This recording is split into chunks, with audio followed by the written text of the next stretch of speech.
Hey everybody, it's Ben Rod here. Today we're fishing for chum salmon, hopefully blackhead chum salmon, the real bright silver, super hard fighting ones.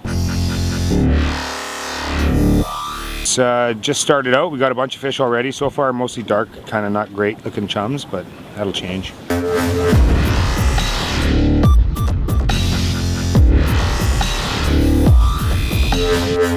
But one thing we noticed today, and this is really important when you're fishing for any salmon, but is that depth was key.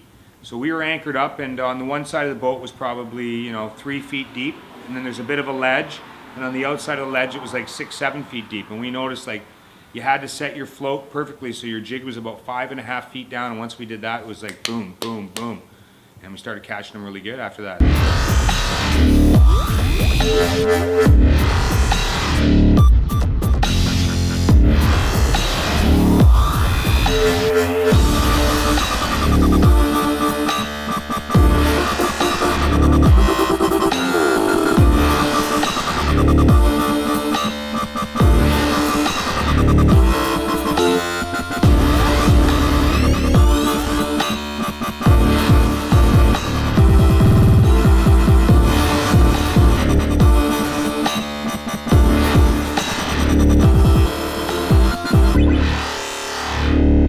Yeah, keep that in mind, that depth, it can often make the difference between slaying and getting the odd fish, or not getting any at all. If you're fishing, a lot of times guys fish too deep and they're dragging the bottom of that jig, and that's useless. You will not catch fish doing that. So you want to get it up off the bottom and just work different depths. Another thing I was doing today that is, you'll see in the video, is that when I hook a big, mean, nasty chum and it starts taking off downriver, is a lot of times if you hold the rod up and you got the big bend, you can't get that fish to turn. So what you do is you take the rod, put it underwater, and then just slowly to the side and just work it.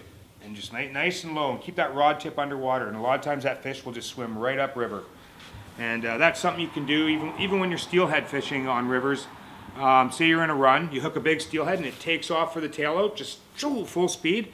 Just get in the water, bury that rod tip underwater, and just try to work it to the side. And a lot of times that's, like, more often than not, that big steelhead will turn and start to swim upriver just because you've changed the direction, the pressure of the line's at. So it just wants to naturally turn and swim upriver, and then you just work it. Keep that rod buried until you get that fish quite close, and then you can slowly lift it up, and then usually that'll be the last time the fish takes off with the tail out. So there's the tip of the day for that, and yeah.